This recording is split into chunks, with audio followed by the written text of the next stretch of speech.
From the musical mind of Chicago's Tony Boom Boom Badea and the musical rap stylings of Dos Con Ritmo from the Bronx in New York. That is merengue con huevo. Have you ever had that for breakfast? No, not yet, but I'm going to have it tomorrow morning now. It's like chorizo con huevos, but different. Actually, I have had chorizo at Mike Yo's house for brunch one time. He made some chorizos con potatoes or something, and I became a fan right away. So Mikey was wearing a little chef hat, and it said, "Kiss this" with the arrow. No, not quite, pero casi. Yeah. He's a great chef. Or is his kitchen reminiscent of Alonzo's kitchen, the one that we saw in El Sol Latino? No. Mike Yo's kitchen, he has a better kitchen, man. He's a producer. That is the voice of Elizardi Castro, made in Puerto Rico, life, liberty, and the pursuit of Spanglish. So this is kind of a follow-up to the Adam Sandler movie, huh? Nah, this is a true Spanglish show. So how are you? Good morning. Very good. Good morning to you. It's 10:18, and I don't know how much of a morning person you are. Chico, I ran a 5K at 8 o'clock. I've been up since 6:30 in the morning. No, you did not. Yeah, man. I ran a 5K at the Lincoln Park Zoo 5K. Oh, that's cool. You're representing with the Chicago sweatshirt. Yeah, I'm smart. You did a Zambrano thing? Yeah. That's pretty neat. Well, you've only got 2 weekends left to see Made in Puerto Rico. Yeah, we have a show today. And there's a 3 o'clock matinee today, and then next Sunday and the following Sunday. Now, talking to Jennifer and her mom, Maria, they kind of like, well, it cursed a little bit. There's a little bit of a different stance when it comes to your show. Yeah.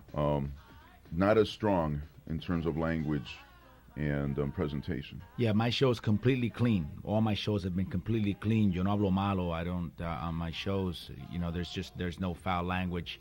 There's no curse words. There's not even any material que se puede interpretar mal. You can't interpret my material any way but the way it's presented. But it's a clean show. But do you talk about your hair and what your hair represents? Now I have to. I mean, after I saw Brown Girls Chronicles, I look at my hair and I go, well, I should say a little something about it. But what kind of feeling is it to get in at the ground level of a Latino explosion in terms of theater? Because in terms of what Mikey's doing now is like he's putting it all in his house under one roof, and any type of entertainment that you could possibly want, especially featuring the Latino cultures, you're looking at it at 777 North Green Street. How does it feel to be a part of that? It's a true blessing to have gotten together with Mikey O when I did. It's amazing what he's been doing there, and if this Latin explosion is going to take place anywhere, it's going to take place at the Chicago Center for the Performing Arts. I think what Mike Yo's been doing has been incredible, and to be a part of that is simply not only a blessing but a privilege. Now, for those of you who don't know, if you've been to El Show Latino, you've probably already met Elizardi Castro. If you were at the Comedy for a Cause, you've probably already met Elizardi Castro. You may not know it, but that little dude on the stage, and you're kind of, I've seen you there, and you just kind of hang. You're just kind of part of the furniture, and then you hit the stage, and a whole persona thing happens. So people may not even realize that little dude is about to hit the stage and make some noise.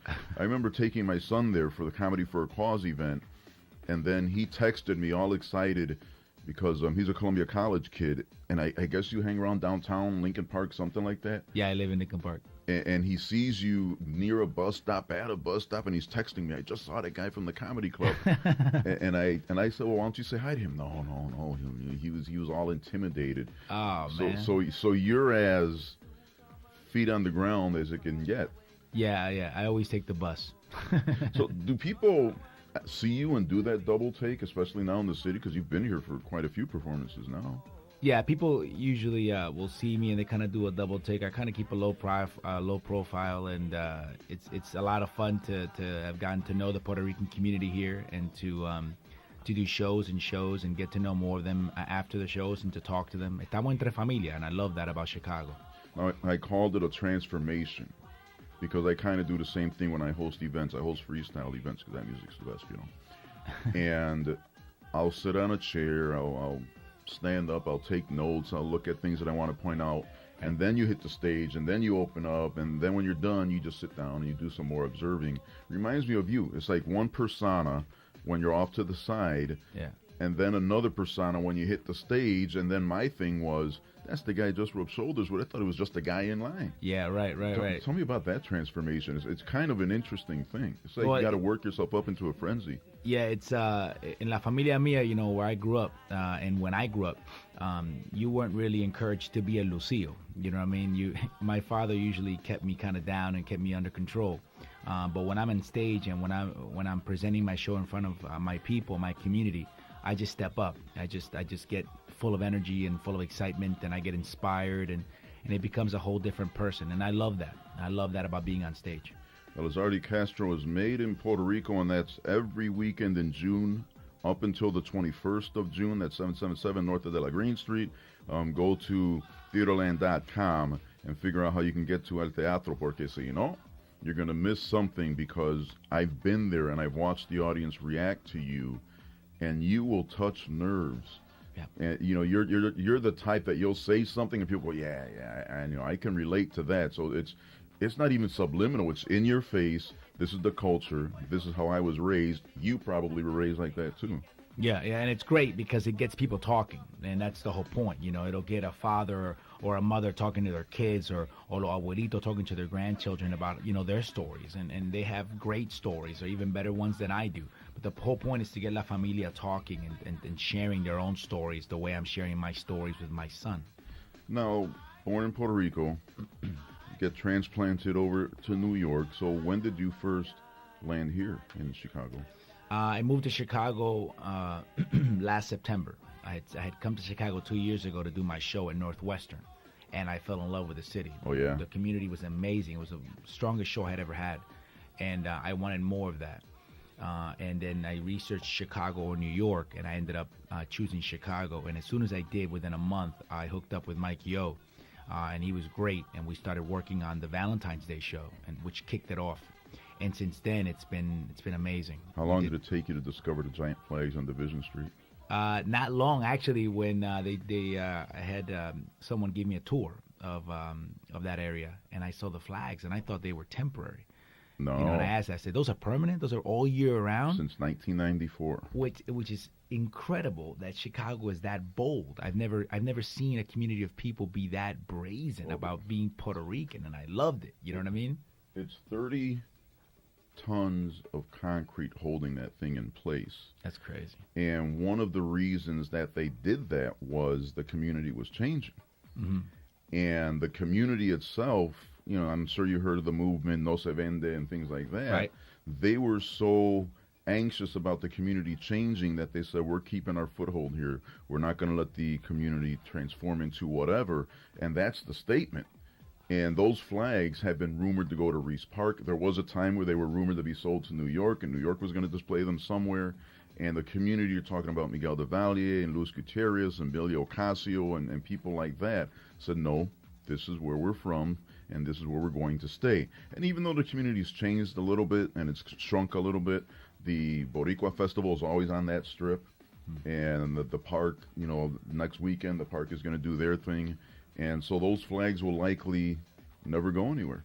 I love that, and I get inspired by that. I mean, growing up, I barely could wear the flag on my shirt. You know what I mean? Because you estaba now. I was a little embarrassed. You know what I mean? Get out of here. No, because I was really growing up. I was the only Puerto Rican in my neighborhood. You know, so a lot of my friends would see the flag and they'd be like, "Yo, there's a lot of stripes and stars missing." You know what I mean? See, and I'm like, "No, that's the Puerto Rican flag." They were like, "Take it off." So to see that kind of pride displayed the way you guys do here in Chicago with those huge flags, that's beautiful. Will do everything with that flag. We get carried away. It's a matchbook. It's a window curtain. It's a hanky that turns into something you don't want your daughter to wear. De todo. Yeah, and you'll see plenty of those in a couple of weeks. Made in Puerto Rico is the show. 10:27. We're going to bump up with our 10:30 break, but let's spend a couple of minutes talking about doing the traditional thing. You kind of flip the script a little bit. You'll get the advice from mom and dad and grandma and grandpa. Go to school and make something of yourself. Make us proud, la raza. And so you actually did that, and you became an attorney. So here you are in the courtroom, LA Law, Jimmy Smith y todo. And then somehow you decided to trade the gavel for a microphone. Yeah. Which I've never heard the story before, so maybe you can enlighten me a little bit. Yeah. When you grow up in a Puerto Rican household or even Latino household, you know that you have to be either a doctor or a lawyer, you know. And my father was really persuasive, tú sabes, because, you know, he had la correa. He had the big chancleta. Yeah, he had exactly. He had the power of la correa. So, you know, I was afraid of blood. So I chose to be a lawyer, you know, para complacerlo, to make him proud. And I did that. I was a prosecutor. I was a criminal lawyer. Then I switched over to criminal defense because it paid better.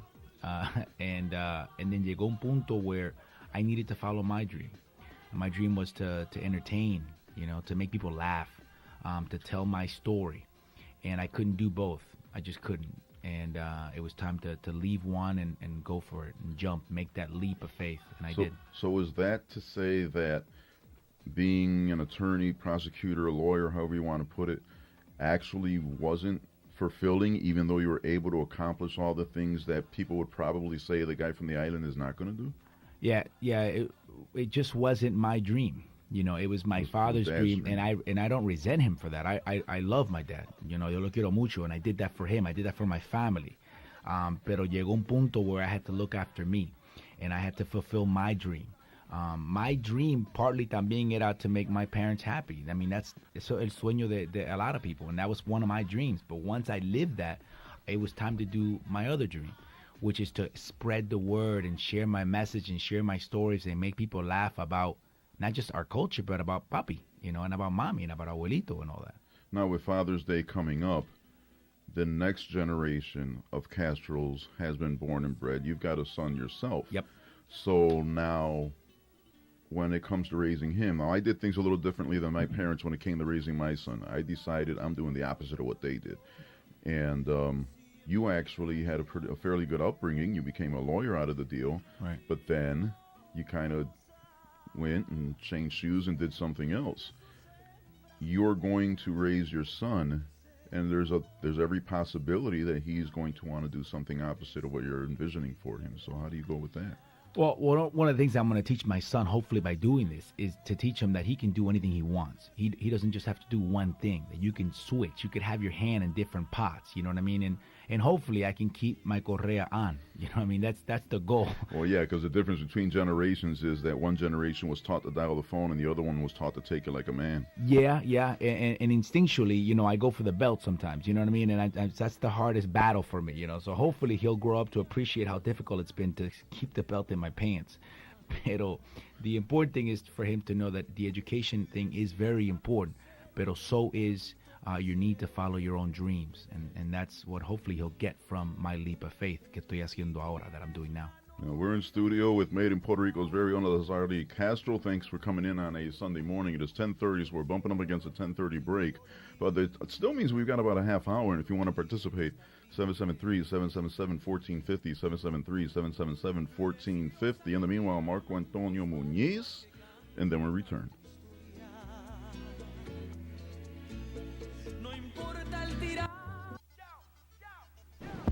Hey, this is Tommy Davis, and you're listening to Club Kids on the radio. That's right.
AM 1450 WCEV Radio, Club Kids Radio. It is June 7th, 1 week away. from the week-long Puerto Rican holiday. That one is entitled Mi Patria. We've been talking about that all morning, which amounts to about the last half hour with Elizardi Castro, the one-man show made in Puerto Rico, Life, Liberty, and the Pursuit of Spanglish. When you talk about life and liberty and pursuit, was there intention with the title of the show, or did it just sound right? No, both. It sounded right, but it had a lot to do with my legal background. Had a lot to do with also the role that we all want to play when we move here. We want our own piece of Americana, and it's without really losing our culture and our identity. And that's kind of like our struggle. How do we assimilate, and yet how do we keep who we are intact? Especially when it comes to passing it on to future generations. So it's kind of like life, liberty, and the pursuit of happiness. But to us, it's really the pursuit of our own identity, which it lives in my generation in the language of Spanglish. Now that's an interesting comment. And as you were speaking, I'm jotting down notes so I don't forget. Okay. When I went to see you, one of the times I went to see you, you did a spotlight performance and you were embedded in the audience. Mm-hmm. And it wasn't one of those funny ha-ha moments. It was poignant and profound, and it was more, I don't know if calling it a political statement is correct, but I know that it was thought-provoking. So if somebody's expecting to see, what Paul Rodriguez used to do, or when George Lopez began, what he used to do, because now they've kind of come around and they do a little commentary on their own. Tell me about what shaped your show to the point where it seems as if, you wanted to make people laugh with stories of growing up, but it also sounds like your background dictates that I need to educate people. Yeah, I've always been about that. My comedy, my performances, my shows need to make sense at some level. Yo no me burlo de nadie if I don't have a point or a purpose. I usually like to send a message. And for the El Show Latino, the piece that you saw with me embedded in the audience, Mikey O had requested that I write a dramatic piece. And I had no problem with that because I have not just comedic material, but dramatic. So lo que yo escribí and what I did was really a statement about abuelitas and about Puerto Rico and about our future generation without necessarily being funny. And it worked. But my show is more comedic from the comedic point of view. It's more stand-up, more storytelling, and so it takes a different angle. The more things that I can do differently, the better as a performer I can be. Does it matter to you, because you take a lot of risks in the type of show that you put together? Right. Do you take into consideration, I should say, is probably a better way to phrase it, how the audience might respond to what you're doing? Because if somebody didn't know, and they looked at the postcard, then they might be expecting funny ha-ha, and they might not be expecting this guy's going to make us think about where we come from, who we are, and where we're going. Is that a consideration for you, or do you just kind of, I'm going to go with the flow and whatever happens, happens? No, I always take into consideration the audience's response. The beautiful thing about Made in Puerto Rico is that it's just like if we were hanging out in La Sala, if we were hanging out in my living room. I tell stories and I make fun and we laugh. But when you leave, you end up not just remembering my stories, but maybe they sparked some of your stories. And you start talking and laughing. And before you know it, you're really spreading our culture to your generations that follow you. And before you know it, we're strengthening our own culture by kind of telling each other our stories. It's just a fun time where you laugh, you share, you reminisce. And you walk away with just a good feeling of feeling proud to be who you are, whether it be Puerto Rican, Colombian, Mexican, but proud to be who you are based on where you come from and the stories that made you who you are today. Now, I don't know whether or not this has happened or not, but I'm envisioning a conference room, and I'm envisioning you at the table, and Mikey's at the table, and Yolanda Nieves is there, and Yvonne is there, and Sandra's there, and Ricky Carmona is there, and Alex Ortiz is there. And you're just talking about the culture, the issues, and whatever. How do you think that would go? I mean, I've watched all of you at one time or another talk and perform about the culture. That would be such an interesting dynamic. They tried to capture something similar to that in John Leguizamo's movie that was filmed here. And the reason that it didn't work mainstream was the reason it worked with us. Right. You know, it was kind of a look at a family and stuff that happens. Yep. You know, the plot and all that stuff. That's overrated. It's movies. when I'm watching the movie, I'm thinking, yeah, this is stuff that happens. Yeah. Can you imagine a roundtable discussion with you guys discussing who knows what? Yeah, well, all the people that you mentioned at that round table are extraordinary, and I've seen them perform, and they have an amazing talent, all of them. And if there was a conference table, Mike Yo would be at the head of that, and I would. Well, probably he's the godfather. Yeah, he has to yeah, be. he's es el padrino. You know, he would be doing the talk, and I'd be doing the listening. I can tell you that right now. But it's a blessing to be amidst these people at the time that I'm here, because I just the chance that I have to say what I have to say. At the time that we're doing it now, this weekend, next weekend, and the following one, it's really been perfect timing for me, and it's been a privilege. Now, you know, we didn't discuss this beforehand. I kind of don't like to do the Jay Leno pre-interview stuff because then it feels like we already talked about stuff. Yeah, well, I heard this and that, and it doesn't sound as genuine. Right. So tell me if I'm crossing a line. But we had an interview scheduled about a week ago, and then your life took a jolt. Yeah. Well, your whole stage show is based on your life. Mm-hmm. So I was telling myself, I don't know how I would have recovered. I don't know how I would have responded. You know, it happened once to me where I had to do a show 3 days after somebody who was vital to me, you know, left us. And I'm thinking, how is this guy going to go on stage and retell these stories that were inspired by the person who changed your life? At the risk of doing any toe stepping, and let me know if I am. How did that change things? Well, May 28th, my grandmother passed away, la abuelita mía de Puerto Rico, and my abuelita was my life. She was the reason why I started to write and to perform. So I would always go to Puerto Rico twice a year to check in on her and to basically to refuel. And I got the news on the 28th and I had to go to Puerto Rico for her funeral for a week. So a lot of things got put on hold. Pero abuelita would have wanted me to do this and to do this even better than I would have done it before, because that's who she was.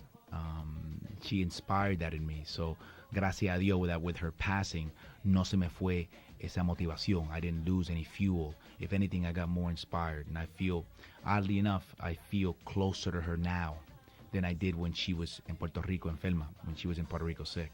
Well, what I thought about when I heard the news is I had watched you already perform. So I knew that she was a vital part of your act. Yeah. And I says, you know, this would have inspired him. She helped raise him.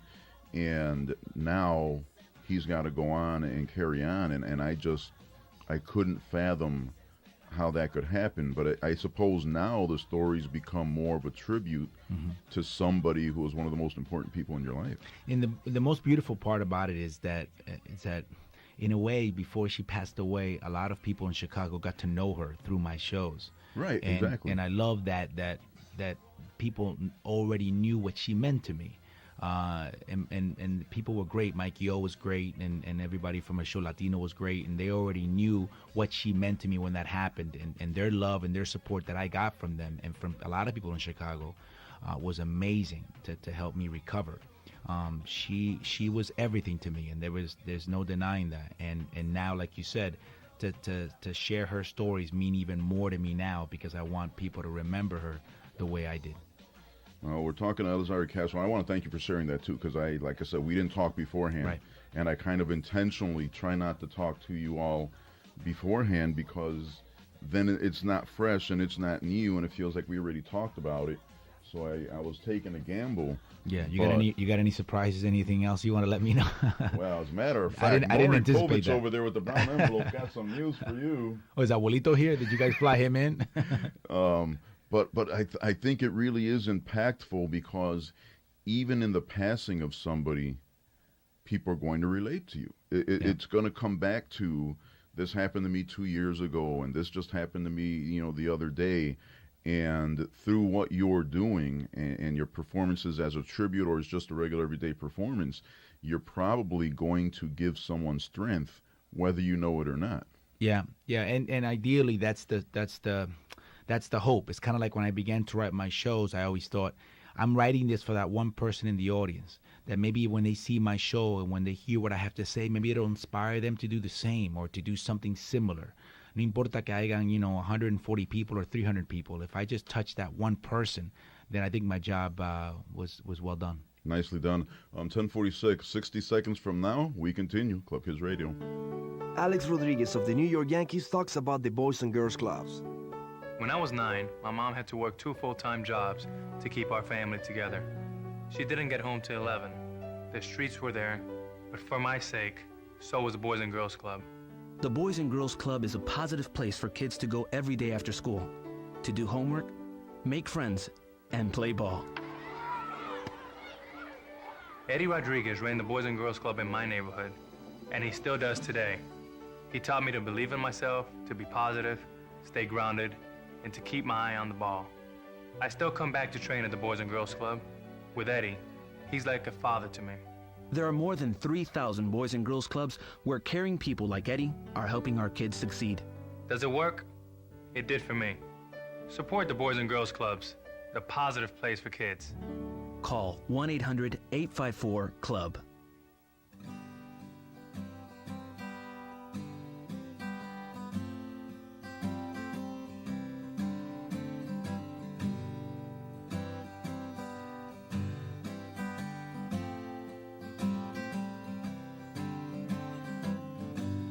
Mi padre me ama tanto que su hijo dio por mí. Por siempre las gracias le daré.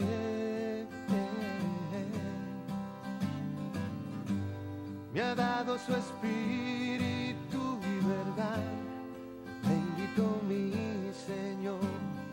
A su lado nada temeré.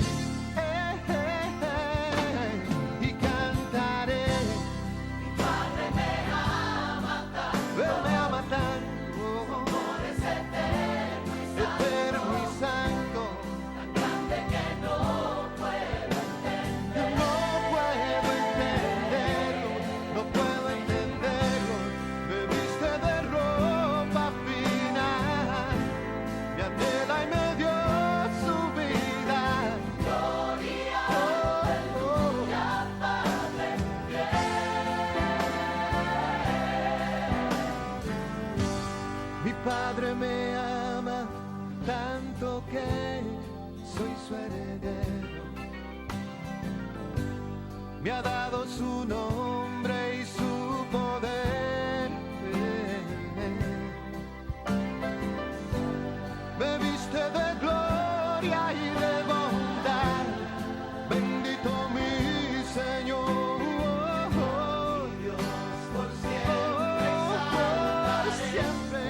Guerra 440, contando y cantando. Let's call me Padre. Yeah, we got a theme today. Made in Puerto Rico, so I'm finding as many positive message Puerto Rican songs that I can find. But we cannot state strong enough, just like the Brown Girls, that it's not just the Puerto Rican deal, because I've seen people surround you after they see you perform and say, hey, not only did you bump into me before the show, now you're cool. And let's talk about the stage show. The audience has responded really well to you, huh? Yeah, it's been really great, and it's not only just Puerto Ricans that come up to me after the show, son americano, or some Mexicans, and they walk up, and they say, after seeing your show, I feel like I'm Puerto Rican too. How did you develop your style, especially since, you were my cousin Vinny for so long, and then all of a sudden you kind of, you're on stage with a microphone not knowing exactly what's going to work and what's not going to work. Your background wasn't in going to Juilliard or Second City, was it? Yeah, no. I honed my skills in criminal court. When you do a trial, you got a jury of 6 or you got a jury of 12. That's your audience. So you try to make them laugh. And if they laugh, your client walks. Yeah. If they don't laugh, then he's doing 10 to 15 years. You know what I mean? So that's pressure. And you've got to be friendly, and they got to fall in love with you.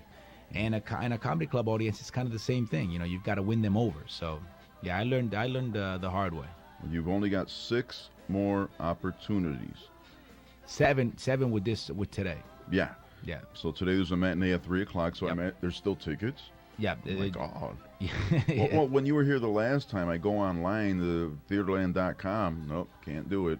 So I had to wait until this time around, except for Comedy for a Cause, which I knew you were going to be there, and I knew we were supporting a great cause. Very, very And, good cause. we probably should spend some time following up on that event, because this was a performing community that got together for the common cause of a sister who needed help.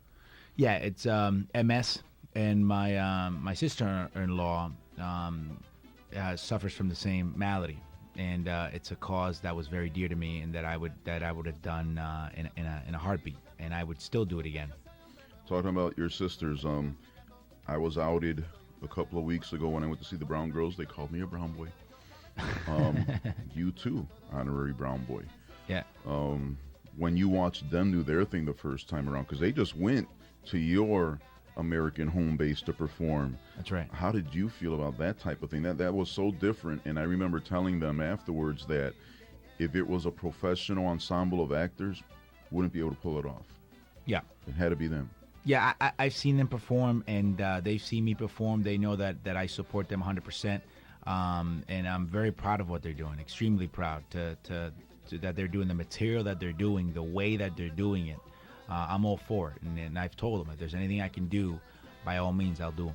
And that said, with the 7 shows that are left, if you're interested, we have some guest list spots that Mikey O has been gracious enough to gift us with. So if you call us at 773-777-1450, we can do that. Not for everyone, but for a few. Hopefully you'd have something substantial to talk about first, and then we take your name. So, then you'll go to wakeupdancing.com later, and you'll hear the interview all over again, and then kick yourself for not calling in. Couple of Latino names in the city have been prominently displayed on the pages of the newspapers and in the news and things like that. Let's see if you want to talk about current events type stuff, because it's always interesting to get on a personal level with someone as opposed to let's just talk about being funny. Right. Ricky Martinez was the Marine who got shot outside of Wrigley Field, and his heart got transplanted into someone else, and that was on the cover of the Sun-Times this week. Now, the Martinez family, prominent to us because their family is from Humboldt Park in Westtown, and the uncle, I worked with him, I coached with him at Commercial Park, so I know the family intimately. And when I saw the cover, I immediately went and I took the picture and I put it on the MySpace, and I wrote a little story and a link. Tell me about that particular piece of news where you've got, a cop down or a future cop down, but the heart transplant kind of death leads to life, it kind of seems. Yeah, and I mean, there's different things you can say about that. I mean, when you organ donation like that is extremely important. You know what I mean? And just that alone.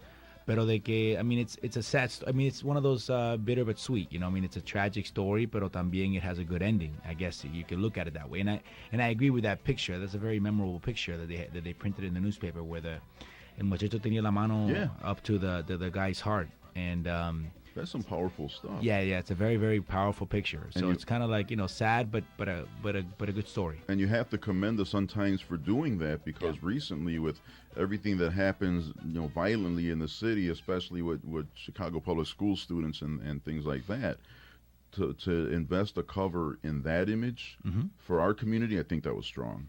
It was very powerful. Yeah. Another powerful moment in yesterday's paper, in the officer that went down in the back of the yards of the Market Park neighborhood, Alex Valadez, another senseless crime.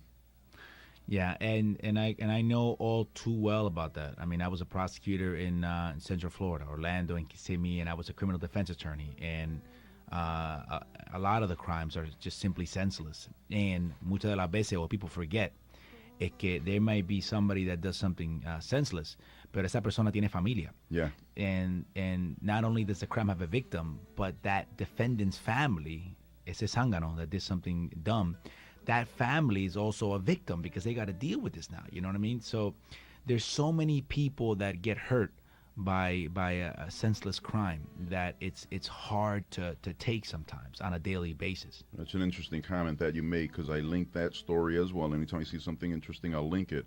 And Natalie, who was one of my Youth of the Year at the Boys and Girls Club that I worked at a few years ago, made a comment to the same effect. She says, I knew the family of the shooter. Yes. And she said, you know, he was a brother, an uncle, and all of these things. And she says there were 2 victims in this. Yep. And that's a risky thing to say because people are going to think you're heartless because of, you know, the officer down. But the whole family now is impacted on the other side too. Yeah, they didn't do anything. So I mean, I live that world from both sides, from the state side, from the prosecution side to the defense side, and there's a lot of people that get hurt by the actions of one person, and it's important to take a look at all of that because it's not, you know, it's not just the victim, it's society as a whole loses. You know what I mean? It's me and you, and we're not even